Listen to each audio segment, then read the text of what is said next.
كير زول فلاكي محمد زول محمد اسكواس مجاز اسكواس مجاز كما يمسبلين بربر تي في اسكواس تصن تسرتيت ولا ديال الجزائر اسكواس كي عندنا تيلي موري فرنسا ولا الجزائر اسكواس عندنا اسكواس تسرتيت اسكواس ديال دونا هاد كيف فرانين داغنا متفرانين كاند ماشي ديال فاش راه مسير الساكي ابا كوم سي ان ديبي داني دونك زمان مقلين عندنا زمان مقل من زمان نفهم ما يندي الدون دونك كاين عندنا نهضرت فلاس بليزيور فوا سي ان تي بو سكي ماركي النور دو لافريك وقبل تفضل لي ريزوليسيون عاليه كوستيم كرافات سي اون بون ريزوليسيون بور 2012 تفضل Donc, c'est un petit peu le printemps des peuples au niveau de l'Afrique du Nord, du Moyen-Orient.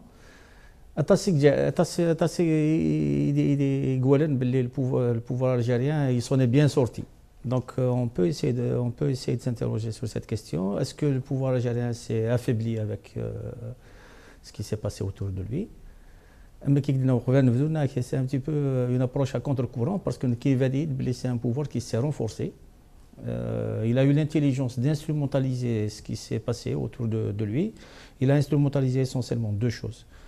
D'abord, la crainte, le rachet de revenir à des choses qu'on a vécues durant les 2 dernières décennies. Et aussi la démonstration de force qu'il a fait en déployant des forces de police comme rarement on a vu des déploiements comme ça.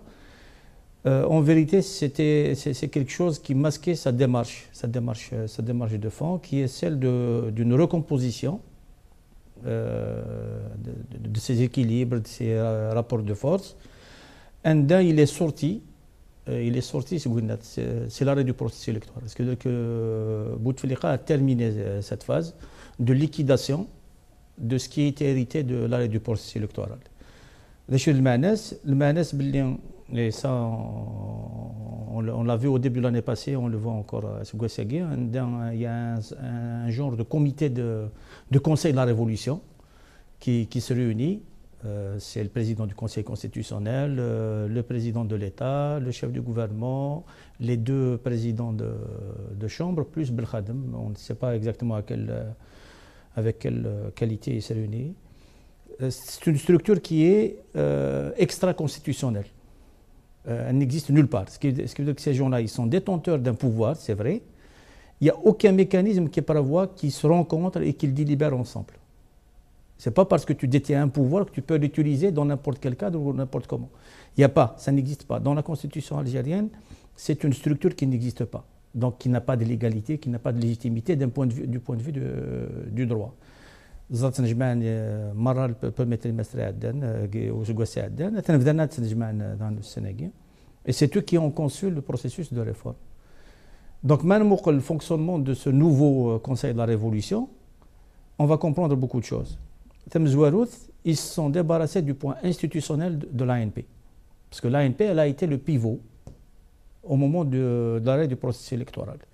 Là, c'est fini, c'est de l'histoire ancienne. Le fonctionnement du système, comme il apparaît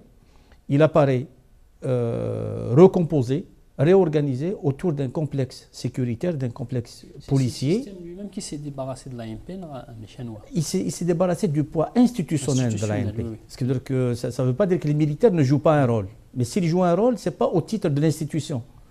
Alors, quand tu es tenu par une structure, tu ne peux pas faire ce que tu veux. Tu es obligé de respecter ses missions, son héritage, et aussi les rapports de force qu'il y a Zdakhlis. Mais à partir du moment où la théorie de la modernisation, ce que Bouteflika a appelé la modernisation de l'ANP, aboutit à sa mise à l'écart, ce qui n'existe nulle part ailleurs.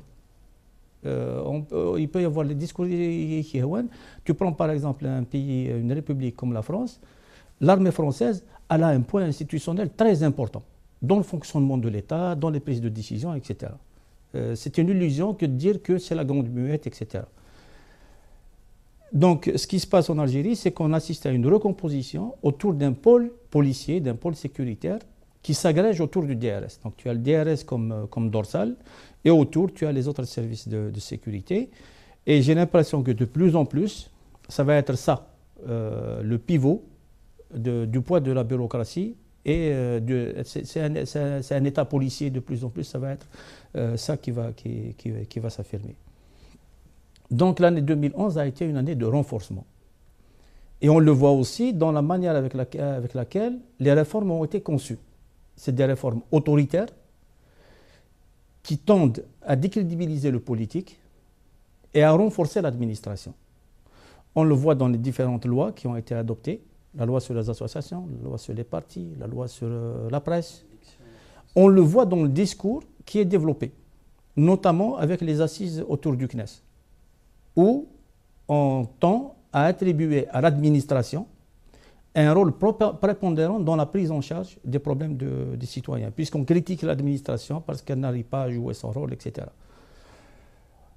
Donc on a à peu près les grands traits de la politique qui ont de se mettre en place. Une restructuration du système autour d'un pôle sécuritaire qu'on a décrit, un renforcement du caractère autoritaire des lois et un rôle prépondérant de l'administration qui va être favorisé par rapport aux partis.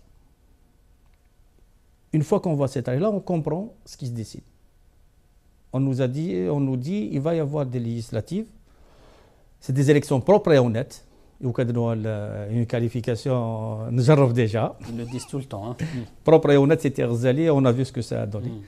Donc, c'est des élections qui vont être propres et honnêtes, où les juges vont être les garants de la sincérité du scrutin, et ils vont être renforcés par des observateurs étrangers.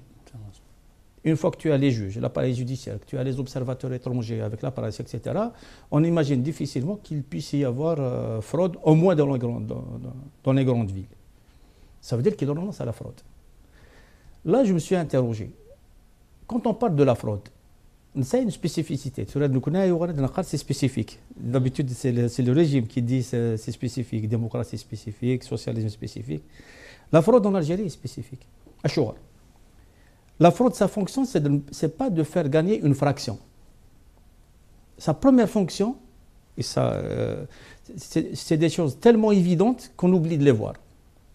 La première fonction de la fraude, c'est de légitimer le système.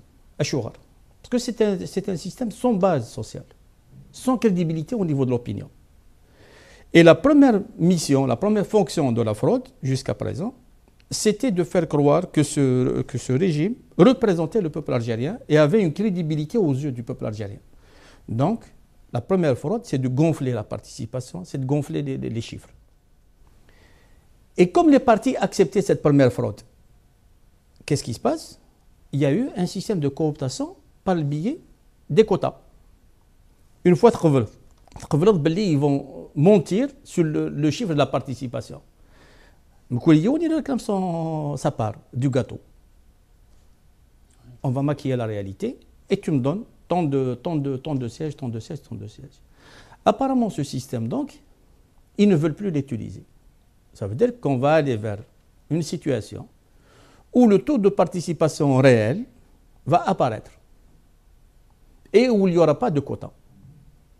On peut dire que c'est une bonne chose.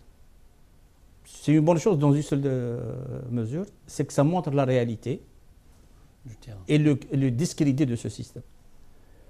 Mais en vérité, le système, il le fait en sa faveur. Ce renoncement à la fraude, il va le faire en sa faveur. Pourquoi? Parce que d'abord, il a renforcé le rôle de l'administration. D'abord, il a consolidé la mainmise des appareils sécuritaires sur cette administration. En plus, il va fragmenter la représentation politique. C'est-à-dire que la classe politique, elle va apparaître comme un ensemble de petits partis. L'ouverture de l'année judiciaire, le discours de Bouteflika. Vous voulez les petits partis, vous les aurez. Donc on aura un ensemble de petits partis qui n'auront pas de crédit, qui n'auront pas une union ou une capacité de regroupement. Ils n'auront pas beaucoup d'élus. Mais l'essentiel, c'est le rapport entre le politique, entre la représentation nationale et l'administration.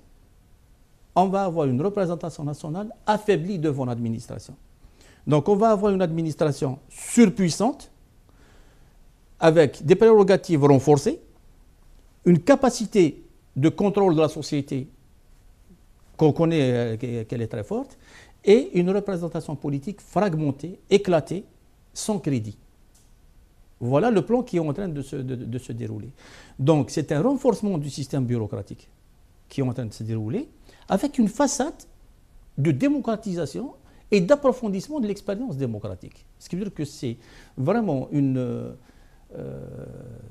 d'un génie maléfique, hein, d'un génie extraordinaire. C'est une démarche qui est d'un génie extraordinaire. Et c'est une démarche qui me semble organisée en 2 tours, en 2 niveaux. Pourquoi? En toute logique, on aurait dû commencer par une révision de la Constitution. Ensuite, révision des lois. Ensuite, on arrive à des processus électoraux. Non. Le système a commencé par une révision des lois. Il va aller vers des élections. Après une constitution. Et sur la base de ce que sur la base des résultats de sa première démarche, il va réviser la Constitution. Parce que l'enjeu, c'est quoi? L'enjeu, c'est les prérogatives et le poids de l'institution présidentielle. Ils ne veulent pas s'engager sur une révision constitutionnelle, parce que la révision constitutionnelle, elle ne peut pas faire l'économie de ce thème. D'ailleurs, le débat qu'il y a au niveau de l'alliance présidentielle préfigure. Hamas te dit, moi je suis pour un régime parlementaire. Le RND, il te dit, moi je suis pour un régime semi-présidentiel, semi-parlementaire, un mix entre les deux. Le FLN, il continue à se prononcer pour un régime présidentiel, etc. Forcé. Donc en vérité, l'enjeu, c'est celui-là. Or, l'enjeu, eux, comment ils l'entament? Ils ne l'entament pas d'un point de vue de principe ou du point de vue de l'intérêt de la société. Ils l'entament du point de vue de leur devenir comme système. Donc, ils ont révisé les lois, ils vont organiser des élections, ils vont voir qu'est-ce que ça va donner. Et sur la base de ce rapport de force, ils vont proposer une révision constitutionnelle qui va affaiblir l'institution présidentielle si ça les arrange, ou qui va renforcer l'institution présidentielle si ça les arrange. Les élections. Ce qui veut dire que d'abord, ils font le point. Là, ils ont cadré les choses pour voir s'ils peuvent réellement favoriser l'administration sur la représentation politique. Et par la suite, ils vont essayer de voir comment continuer les choses. C'est pour ça qu'on a ce processus politique qui est sur la tête, qui n'est pas sur ses jambes, mais qui est sur sa tête. Et malheureusement, la classe politique qu'on a, c'est une classe politique autiste. Le débat actuel qui se déroule autour de la question de Nizar montre que c'est une classe politique qui est dépassée. Il y a 2 pétitions qui circulent. Quand on regarde les 2 pétitions, on voit qu'elles se rejoignent dans leur logique pour dire cap vers le passé. C'est une classe politique qui est prisonnière de son passé. Pourquoi? Tu as une pétition qui instrumentalise la question de la lutte antiterroriste et qui voudrait nous ramener à 92. C'est celle de Marfia, etc. Tu as une contre-pétition des réconciliateurs et des pro-islamistes qui veut nous ramener à 90. Or, les 2 démarches ne peuvent pas être une alternative, ne peuvent pas être une réponse. L'Algérie aujourd'hui, ce n'est pas l'Algérie de 62. Parce que les nationalistes pensent que c'est l'Algérie de 62. Ce n'est pas l'Algérie de 92. C'est quelqu'un qui était né en 92, il a quel âge aujourd'hui? 20 ans. Il a 20 ans. Il n'a rien connu de ce qui s'est passé en 92. Donc, je peux donner l'impression d'être pessimiste. Mais en vérité, la clé, elle est là. C'est le fait de dire que l'Algérie a changé. Que les représentations politiques, c'est des représentations politiques du passé. Et la solution, c'est quoi? La solution, c'est de donner la possibilité à cette société de se reconstruire. Est-ce que les démocrates sont capables d'aller dans cette direction? Parce que tu me reproches toujours la question, je ne dis jamais rien de mal sur les démocrates. Est-ce que les démocrates sont capables d'aller dans cette direction? C'est la grande question. Est-ce que les démocrates peuvent permettre à la société d'exiger son droit au rétablissement, son droit à se reconstituer? C'est la grande question de l'année 2012. On verra 2012.